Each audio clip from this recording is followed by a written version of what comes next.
On this episode of Grassroots Garage, we're at TRP, Tony Rigoli Performance. Dominic Rigoli is the owner of TRP and a legend of the Sydney modified car scene. TRP would be best known for their 6-second 350Z drag car. We remember Dominic and his blue FIAT in the Serious Performance VHS tapes. Rigoli's FIAT 131. It made a big impression at the drags and a bigger one at the burnout.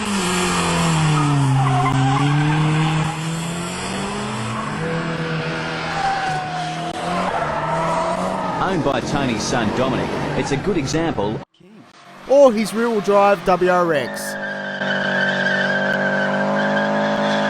One of the main reasons why I've done it is to go to Canberra with it, do some burnouts, do a show for the crowd, because it's nothing really special on the outside, but there's been a few people out.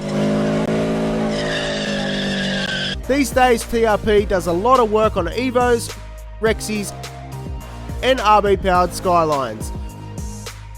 They hold several records for the EJ engine, RB and 4G63.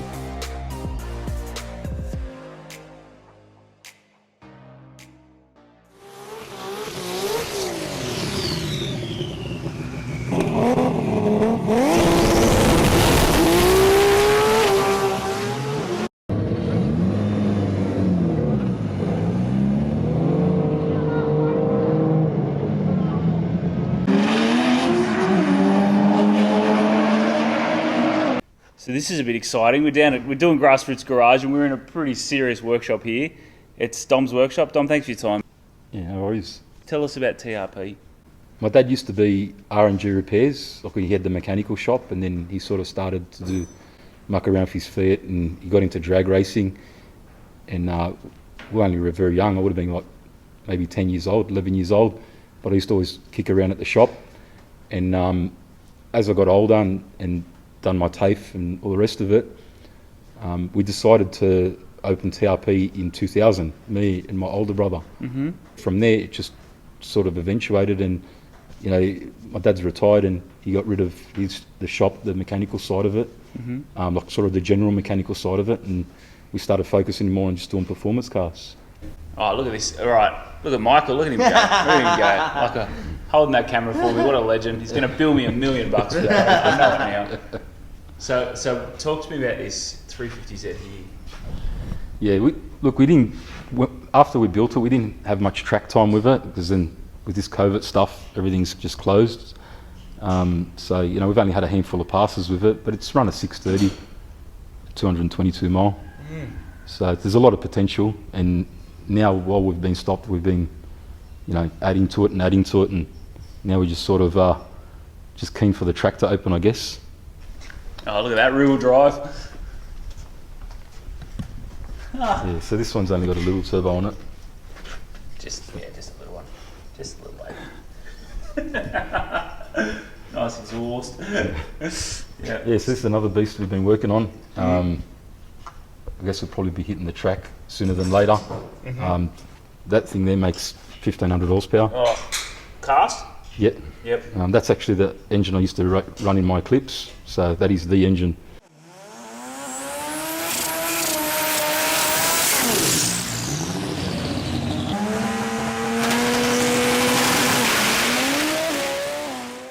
Why do you stay with cars? You just like it?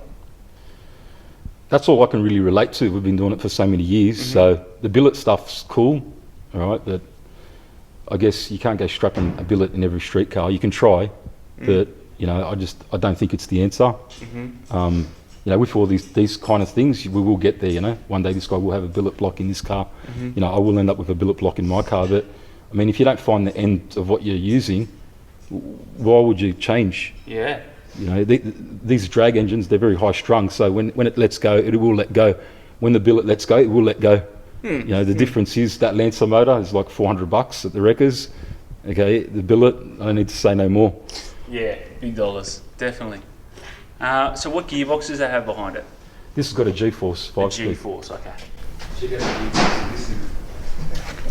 Like a science lab in there. I don't even understand. There's too many buttons and wires going on there.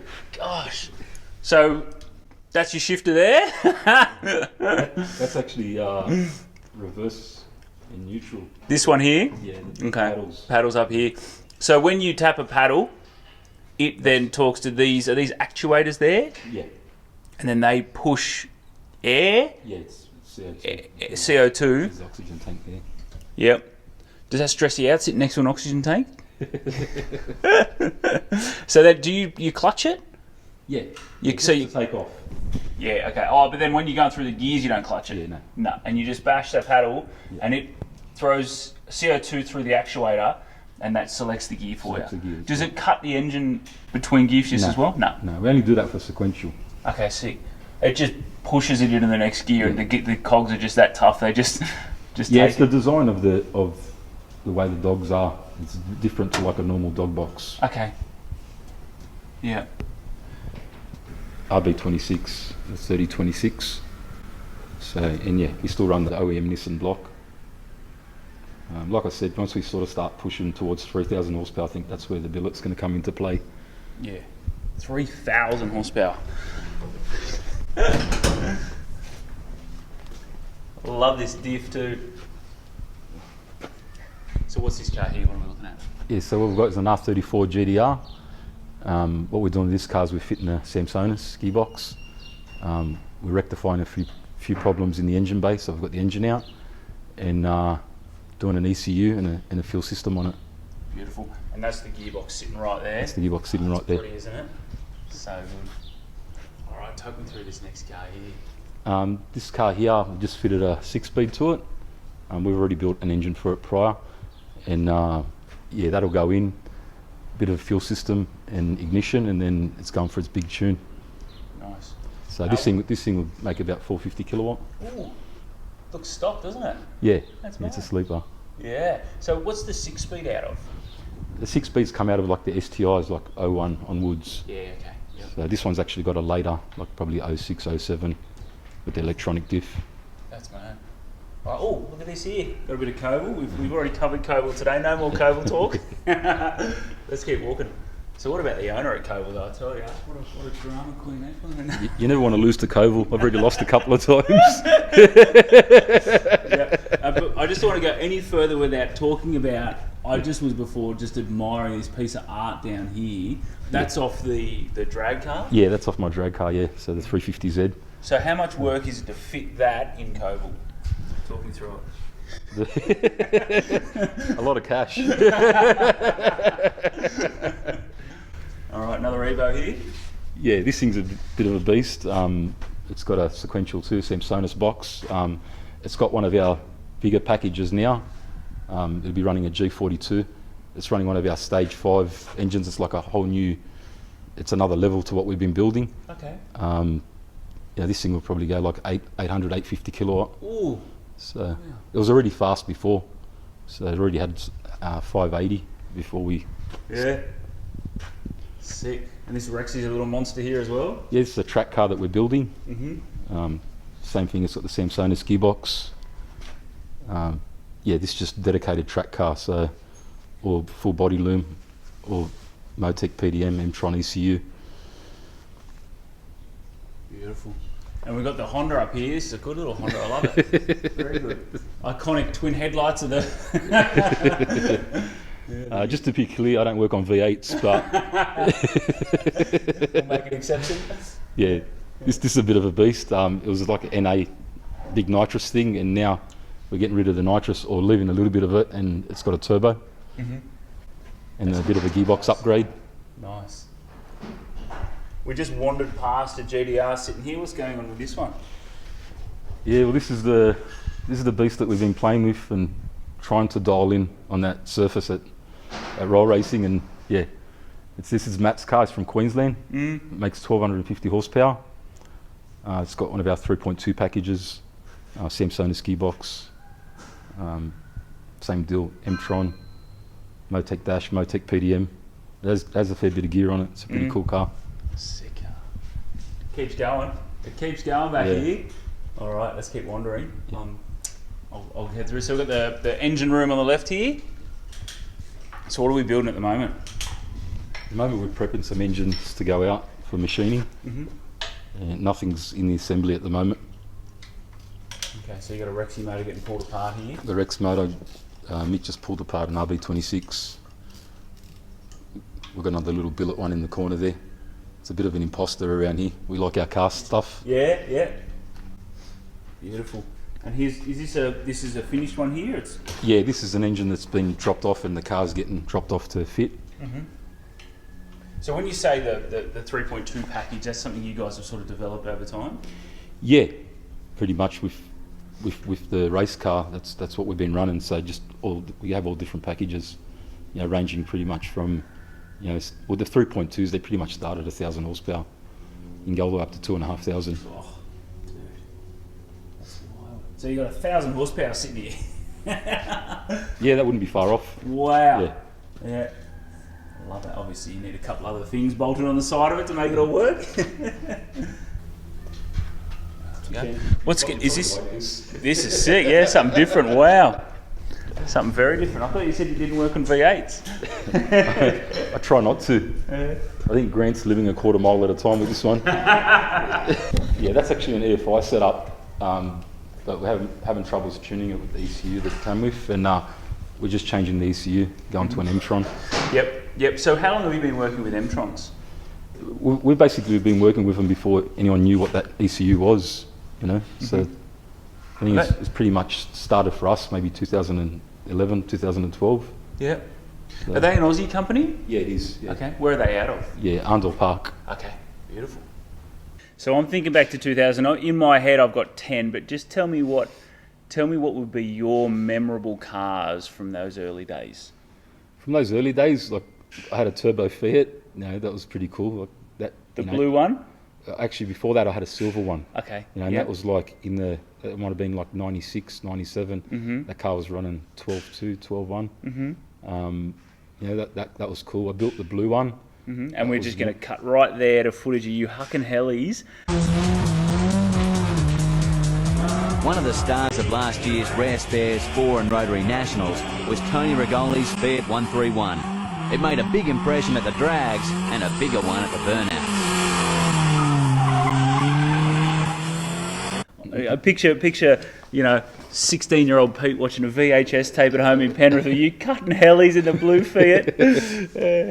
Yeah, so that was cool. The blue car, I'd spent like 3 years building that, so that was pretty cool. And then straight after that, like we moved into the Subarus. I probably got the Osmonds to thank for that. Yeah. They're the guys that really got me into sort of the later stuff. Otherwise, we're kind of going to be stuck in a time warp there with these Fiats, The very first one I had was a red one, and that just had, it took me 2 weeks to just put all the supporting mods on it, which were an exhaust and a bit of suspension, and it's like the car was built, And then I looked at the Fiat, and it's like it took me 3 years to do that. That was what was appealing about the Subaru, or just being the later car, and you can just buy stuff, you don't have to make it, And then from there I moved on to the green one, and that's the one that I decided to make rear-wheel drive because I like doing burnouts, as you do when you're young. Yeah. I still quietly like doing them now, but it's... We've got private property here, it's all good. Lately it's been rear-wheel drive for a bit. Yeah. Doing a bit of burnouts here and there. Yeah, rear-wheel drive, that's interesting. But he was on to us. No, Dom, we just want to get a close-up. Is that You're all not right? going to see nothing under there anyway. It all looked pretty normal, so we tried another angle. Look, you can tell us the real story, okay, Dominic? You're going to need more than that to buy me.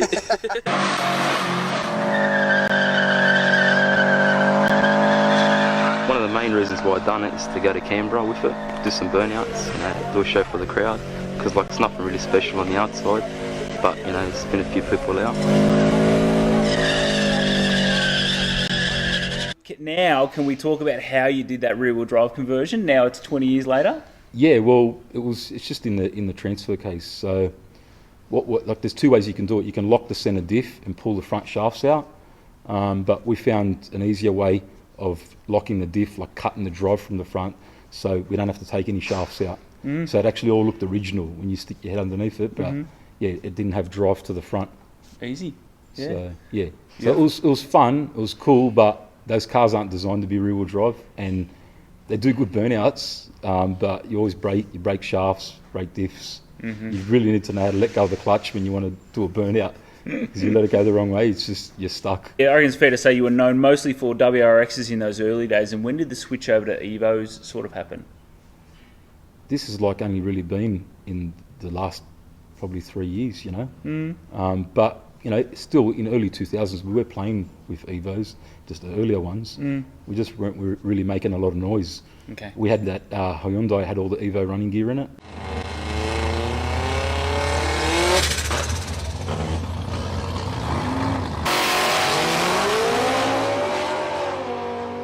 You know, that thing ran a 9.4 in, you know, it was the old Eastern Creek.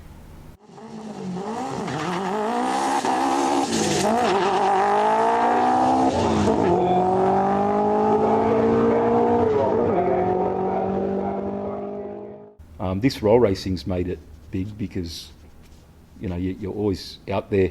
The drags, they're no good for the drags. That's why we'd stay away from them, you know. But for the roll racing, perfect. I don't think you can get a better car. Yeah, definitely. So we've missed a couple of years in the middle there between, so the early days we're talking about a couple of Rexies. Give us a couple more of those highlights. What were some of the cars, some of the really memorable cars that come out of the shop in those early days? Yeah, I loved my white one. The white one I had, that's held the record for so many years. And we had the shop in Queensland when I had that car.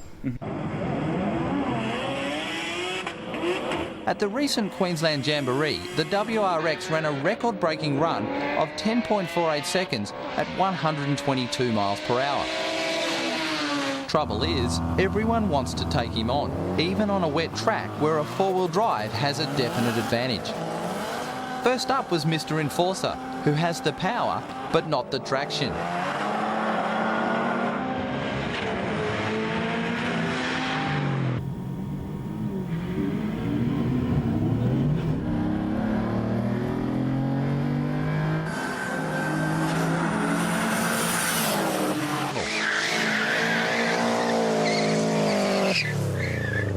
He left the way he came, but we moved a few cars out of the way just in case. And just when we thought he was looking for a car space, he did it again.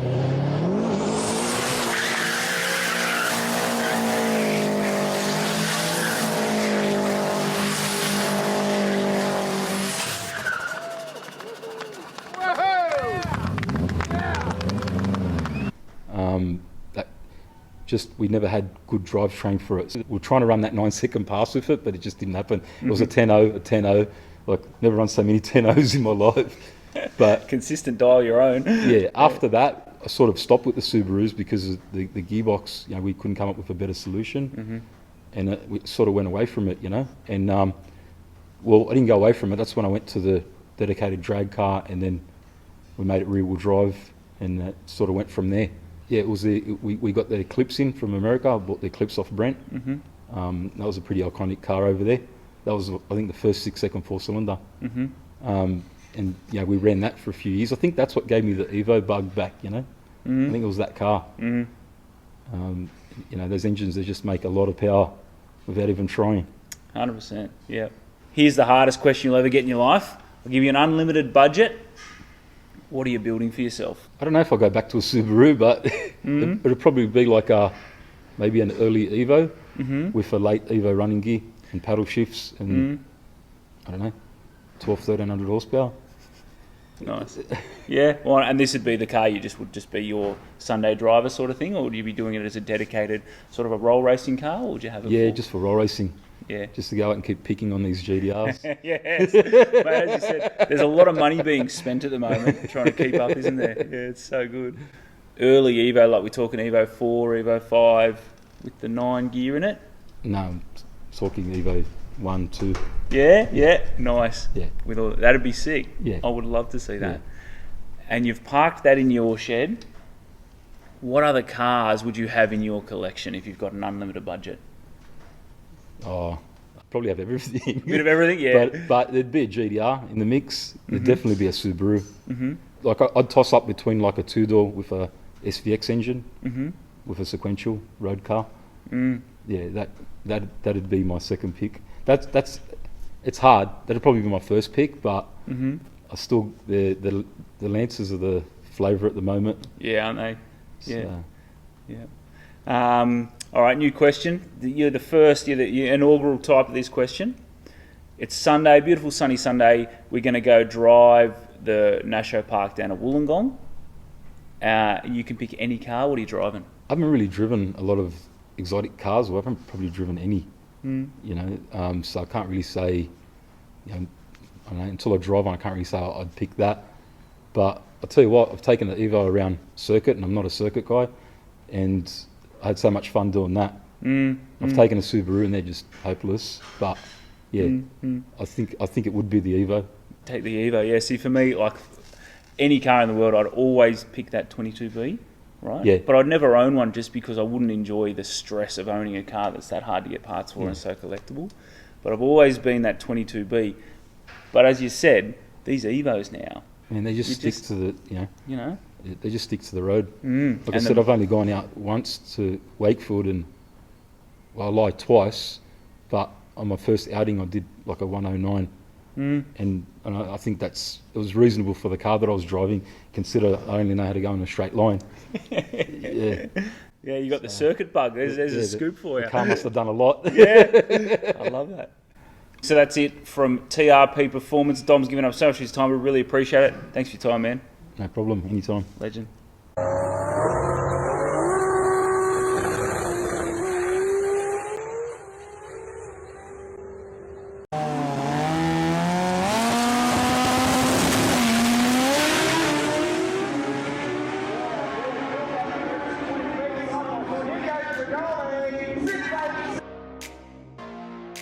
That wraps up this episode of GRG, and as always, if you like what we're doing with the GRG project, don't forget to like, share and subscribe to all the socials. Thanks for watching, and stay tuned for the next one.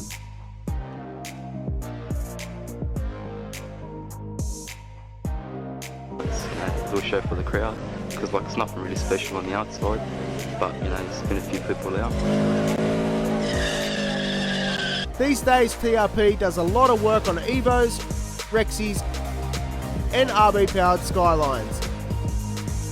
They hold several records for the EJ engine, RB and 4G63.